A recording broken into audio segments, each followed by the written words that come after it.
할렐루야. 오늘은 야베스의 기도라는 제목으로 하나님 말씀을 증거하도록 하겠습니다. 야베스의 기도입니다. 야베스의 기도, 우리 너무나 잘 아는 말씀이지 않습니까? 모르십니까? 성경 통독반으로 가시면 야베스 잘 들은 익숙한 그런 이름입니다. 그렇죠?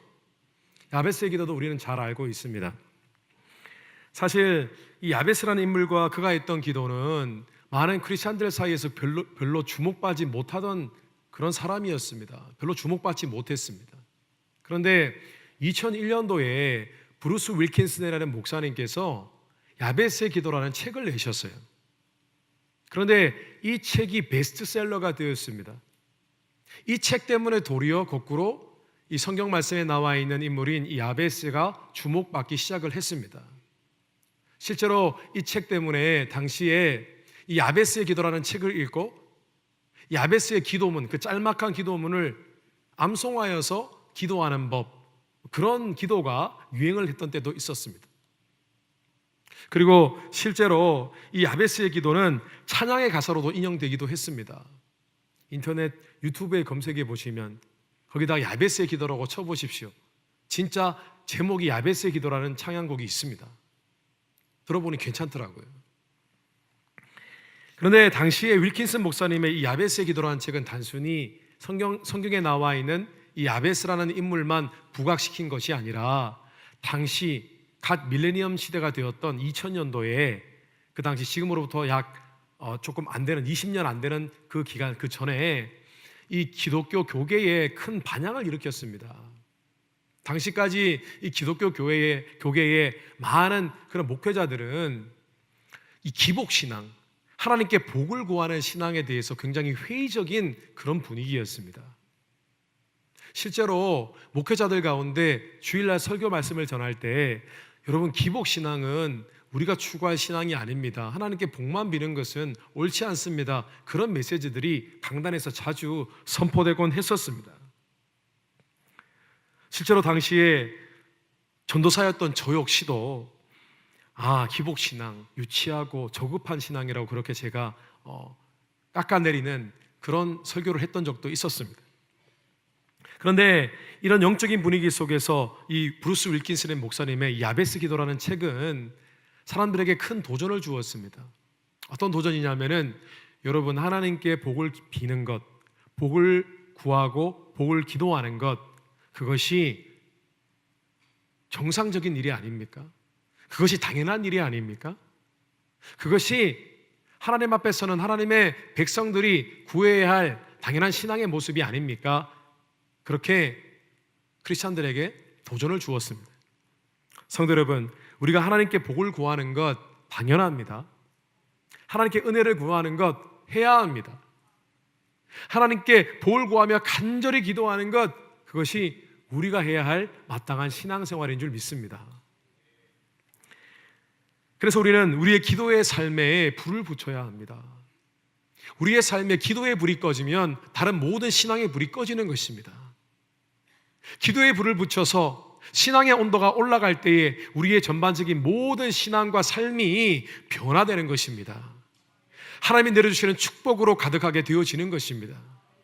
그래서 오늘은 십수년 전 유행처럼 지나가던 이 야베스의 기도를 통해서 이 야베스의 기도의 특별한 점 묵상하시면서 우리의 기도의 삶에 다시 한번 우리의 기도의 삶을 리프레시하고 리바이벌, 부흥시키는 그런 복된 시간 갖도록 하겠습니다. 첫째로 야베스의 기도는, 그 기도의 특별한 점은 그의 기도는 하나님께 자신의 인생에 대해서 진지하게 질문하는 기도였다는 사실입니다. 야베스는 기도를 통해서 하나님께 자신의 인생에 대한 진중한 질문을 드렸습니다. 그래서 그의 기도는 깊이가 있는 기도였습니다. 야베스는 몹시 어려운 환경 가운데 태어나고 자랐습니다. 오죽하면 어머니가 그의 이름을 고통이라는 뜻을 가지고 있는 야베스라고 이름을 붙였겠습니까? 얼마나 삶이 처량하고 각박했으면 자식에게 그런 부당한 이름을 붙여주었겠습니까? 당시 야베스가 경험했던 그의 삶의 고통, 고난, 정확하게 무엇이었는지는 우리는 알 수가 없습니다. 그러나 오늘 짧은 이 두 구절 말씀을 통해서 우리가 추측할 수 있는 것 여러 가지가 있는데, 그 중에 하나가 무엇이냐 하면은 이 야베스가 그가 성장하고 하나님께 복을 받았을 때 존귀한 자라, 존중받는 자라, 그렇게 표현을 하고 있습니다. 그는 하나님께 복을 받고 난 뒤에 훌륭한 사람이 되었습니다. 그런데 그가 그때까지도 그렇게 훌륭한 사람이 되었음에도 불구하고 후대에 그를 기록할 때에 야베스는 누구의 아들이다, 또는 야베스의 아버지는 누구다라는 정확한 기록이 없습니다.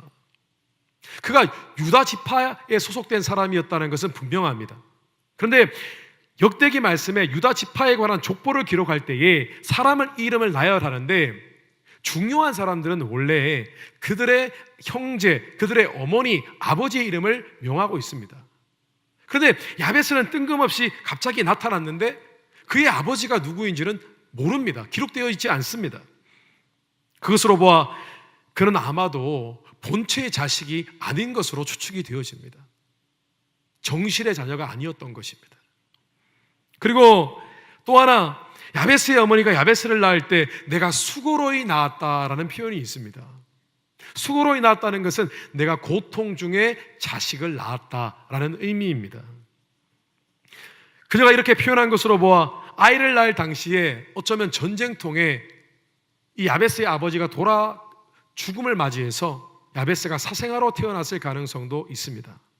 아니면은 이 어머니가 자녀를 낳을 때에 난산을 하다가 결국은 아이를 낳고 아이의 이름을 지어주고 그만 유명을 달리했을 수도 있습니다. 또 하나의 가능성은 제가 앞서 말씀드린 그 많은 추측들, 야베스의 인생에 대한 그 가능성들, 그것을 모두 종합한 것이 야베스의 고통스러운 삶이었는지도 모르겠습니다. 왜냐하면 그가 하나님께 진지하게 기도할 만큼 성장했을 때도 여전히 그는 고통 가운데 있었기 때문입니다. 야베스의 고통스러운 삶은 매우 지속적인 고통이었습니다. 얼마나 힘들었겠습니까? 그런데 야베스는 고통스러운 현실을 마주하면서 그저 현실을 받아들이고 현실에 순응하고 그렇게 적당히 살아가는 그런 수동적인 사람이 아니었습니다. 그는 능동적인 사람이었습니다.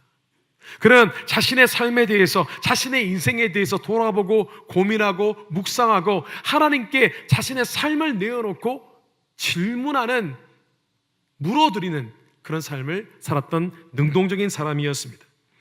오늘 10절 말씀에 그가 한 기도 가운데 후반부의 기도가 있습니다. 나로 환난을 벗어나 내게 근심이 없게 하옵소서 하였더니.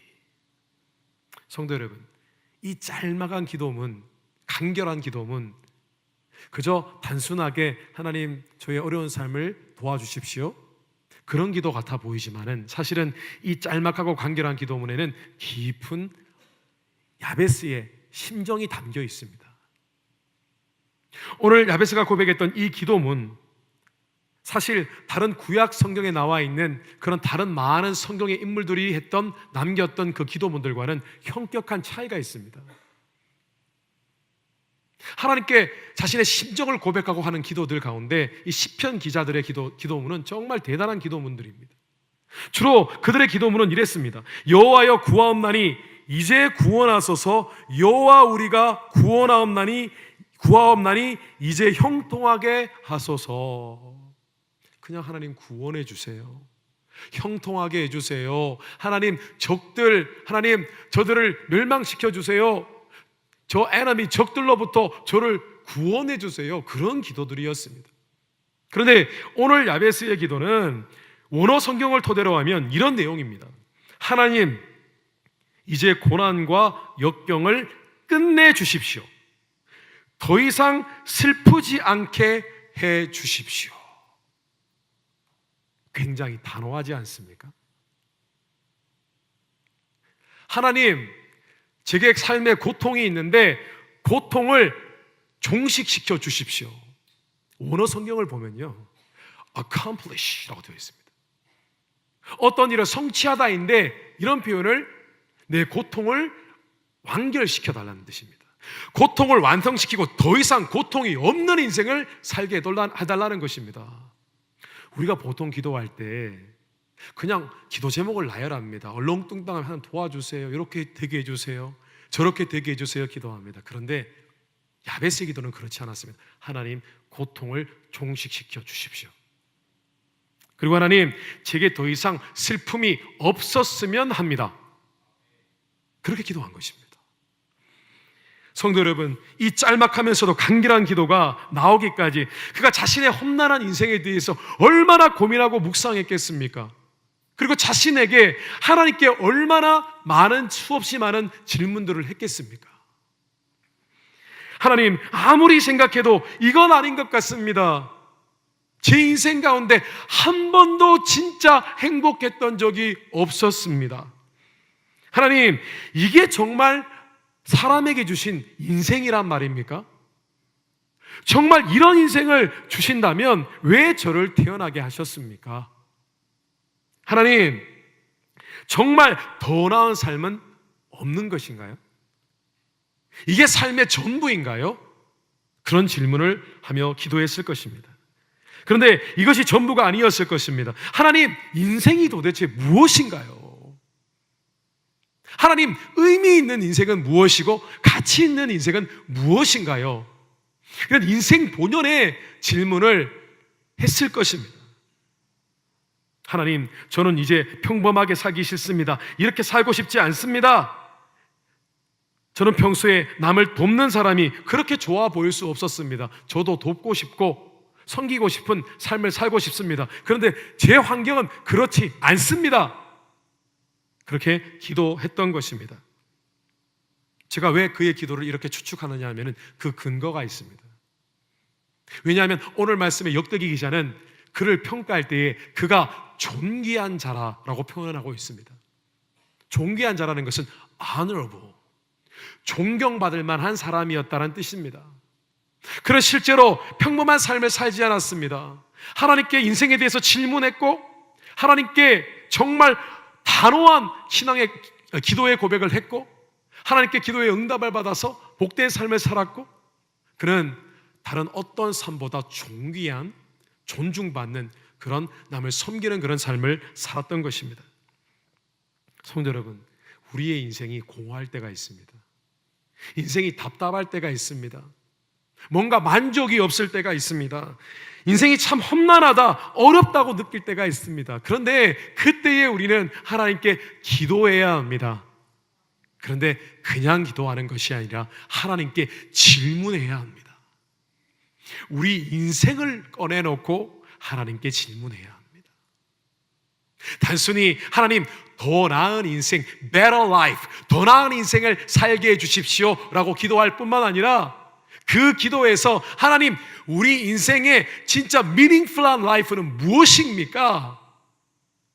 인생의 가치는 무엇입니까? 라는 진중한 질문을 해드릴 수 있어야 한다는 것입니다.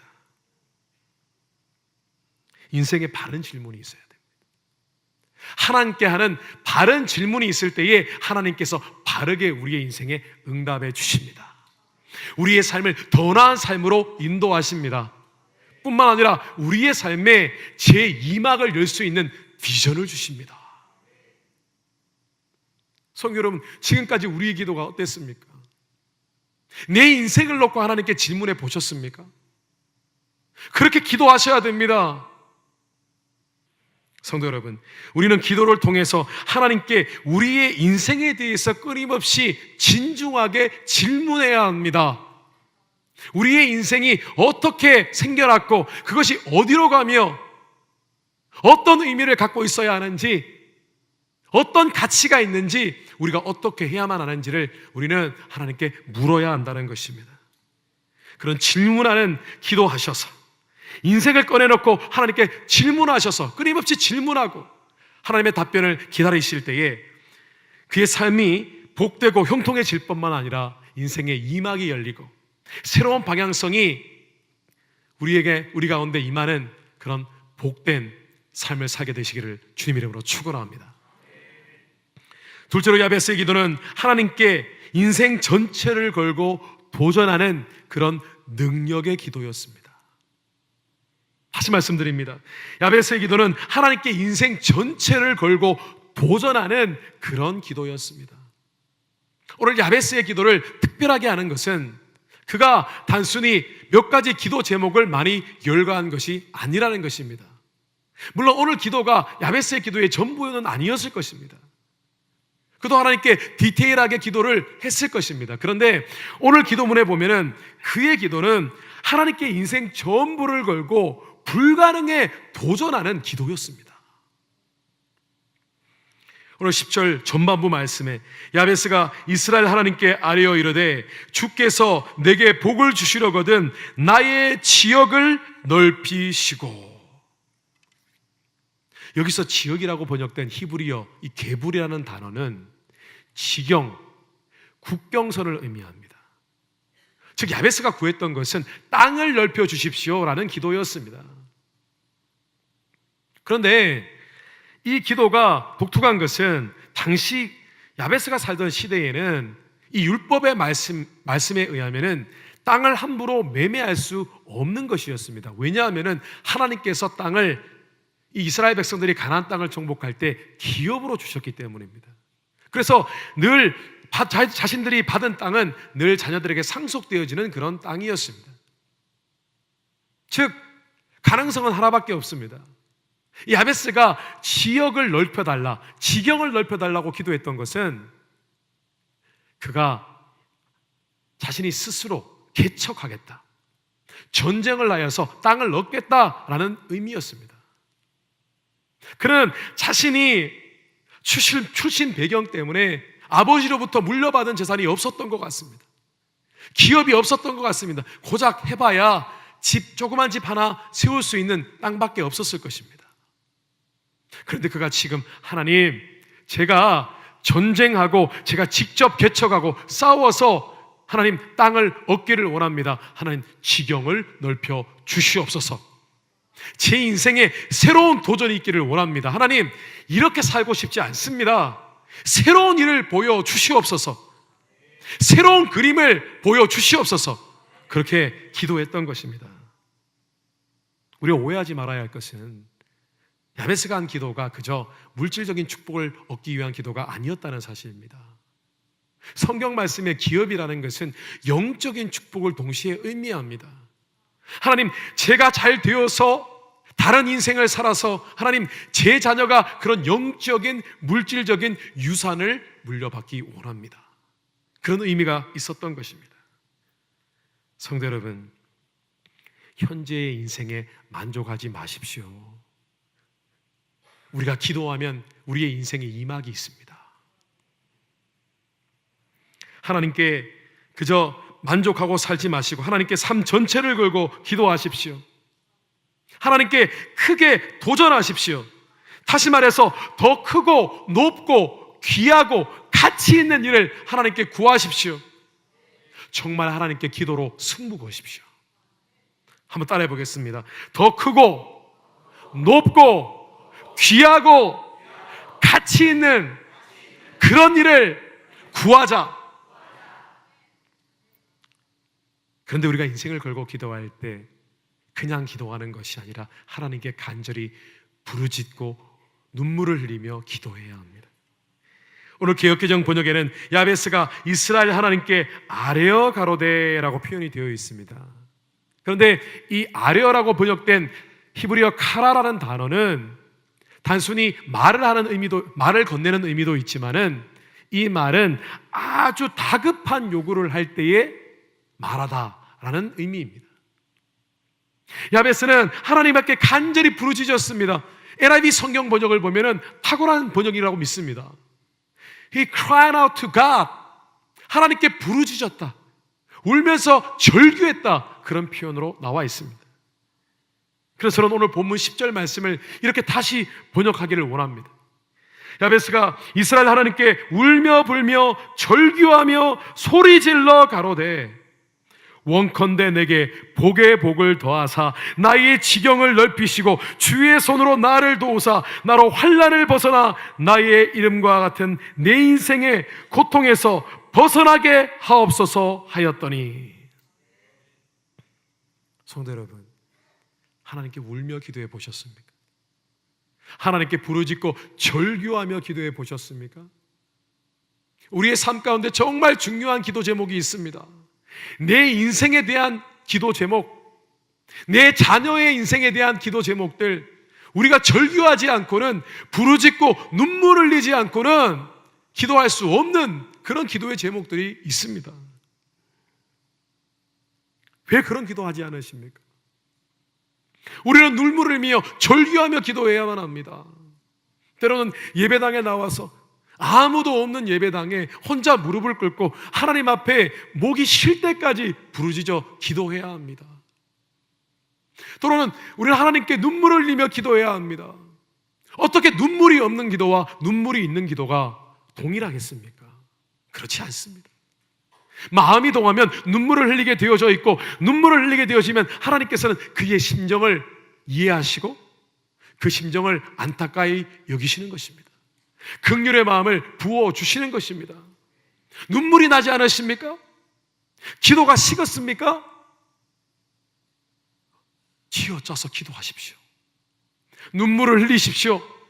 자녀를 위해 기도할 때에 간절히 눈물을 흘리며 기도하십시오. 안 되냐고요? 아무리 쥐어짜도 눈물이 나지 않습니까? 양파를 눈에 비벼서라도 우리는 울며 기도해야 합니다. 기도해야 합니다. 어떻게 눈물이 없이 평생을 기도하시겠습니까? 십수년 전에 섬기던 교회에 자주 제게 기도를 부탁하는 그런 권사님이 계셨습니다. 하루가 멀다 하고 제게 찾아와서 기도를 부탁하셨습니다. 그런데 그 권사님께서 기도하시는 그 하나의 기도 제목은 바로 손자를 위한 기도였습니다. 당시에 그 손자는 주니어 하이, 중학생이었습니다. 그런데 하도 권사님께서 기도 요청을 많이 하셔서 아직도 그 이름을 잊어버릴 수가 없습니다. 티모티입니다. 권사님 늘 오셔서, 목사님 우리 티모티, 귀에 완전히, 지금도 갑자기 그 소리가 들리는 것 같아요. 같이 기도했습니다. 그런데 권사님께서 이 손주를 위해서 간절히 기도하실 수밖에 없는 이유가 있었습니다. 티모티가 사는 환경이 정말 어려웠습니다. 야베스와 같은 그런 인생이었던 것 같습니다. 이 티모티가 어릴 때 이미 부모님께서 별거하시고 결국 이혼하셨습니다. 그런데 이 티모티가 어머니하고 함께 살았는데 이 어머니가 지병이 있으셨습니다. 어떤 지병이 있었냐면은 심장이 문제가 있어서 수시로 기절을 하고 나셨습니다. 길을 걸어가다가 갑자기 쓰러지시고 인멀저실룸에 들어가시고, 그런 일들이 매우 자주 있었습니다. 그래서 이 티모티가 이 직장 하나, 변변한 직장 하나 구하지 못하는 어머니와 함께 살면서 때로는 밥도 굶고, 차가 없어서 어머니가 운전을 하실 수가 없는 거예요. 차도 없고, 그래서 교회에 갈 때 어떨 때는 40분, 50분, 1시간씩 걸어가고, 학교 갈 때도 30분, 40분 걸어가는 것은 일상적인 삶이었습니다. 얼마나 힘들었겠습니까? 그런데 티모티는 참 착한 아이였습니다. 할머니하고 전화하면은 늘 할머니에게, 할머니 나 괜찮아요. 티모티 너 힘들어? 괜찮아? 할머니 저 괜찮아요. 오늘 밥 먹었어요. 걱정하지 마세요. 그런 착한 아이였습니다. 그런데 권사님은 도와주고 싶어도 도와주실 수가 없었습니다. 권사님의 삶도 넉넉하지가 않았습니다. 노인 아파트에 사시면서 정부에서 나오는 그런 보조금으로 생활을 하시고, 그것도 억지로 아껴서 돈을 모아서 자녀에게 보내주시곤 했었습니다.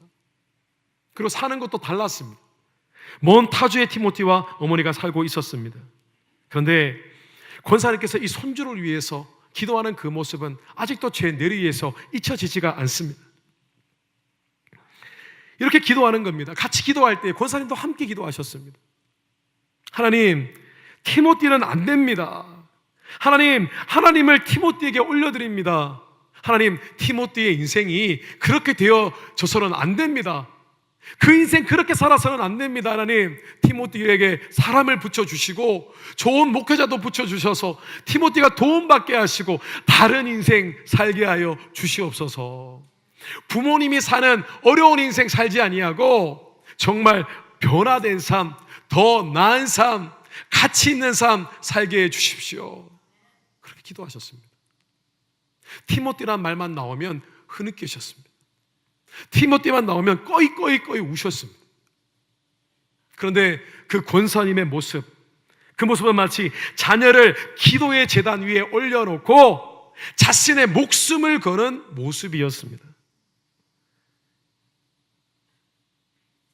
그 이후로 몇 년 동안 티모티의 삶에는 아무런 변화가 없었습니다. 그런데 제가 교회를 사임하고 떠나올 무렵에 티모티가 아주 좋은 교회의 좋은 목회자분을 만나서 도움을 얻고 또 기도하고 또 신앙생활하는 가운데 목회자가 될 만한 그런 소망을, 그런 소명을 받았다는 소식을 듣게 되었습니다. 할머니의 기도가 손주의 인생을 변화시키는 줄 믿습니다. 어머니의 기도, 아버지의 기도가 자녀들의 인생을 끌고 나가게 되는 줄 믿습니다. 성도 여러분, 우리는 기도의 혁명이 일어나야 합니다. 우리는 하나님께 인생을 걸고 도전하며 기도해야만 합니다. 다시 기도의 스케일을 크게 해야 합니다. 그렇게 하실 때에 인생이 변하고 하나님께 더 가치 있는 인생의 이막을 열게 되시기를 주님 이름으로 축원합니다. 말씀을 정리하겠습니다. 오늘 야베스의 기도, 브루스 윌킨슨이라는 목사님이 성경 말씀을 묵상하다가 이 야베스란 사람에 대해서 주목하게 되었습니다. 그의 책 때문에 이 땅의 크리스찬들이 주목하게 되어졌습니다. 그런데 정작 야베스를 주목한 것은 역대기를 쓴 역대기 저자였고, 단순히 역대기 저자만 주목한 것이 아니라 사실은 하나님께서 야베스의 인생을 주목하셨습니다. 왜 하나님께서 그의 인생을 주목하셨을까요? 왜냐하면 그는 기도하고 하나님께 큰 응답을 받은 사람이었기 때문입니다. 하나님께 인생의 문제를 진지하게 질문하고 하나님께 더 나은 인생 도전하며 하나님께 기도할 때에 우리의 인생의 새로운 삶의 목적과 방향이 결정되고 우리의 삶이 더 나은 삶, 더 귀한 삶, 더 가치 있고 의미 있는 삶을 그렇게 살게 되시기를 주님 이름으로 축원합니다.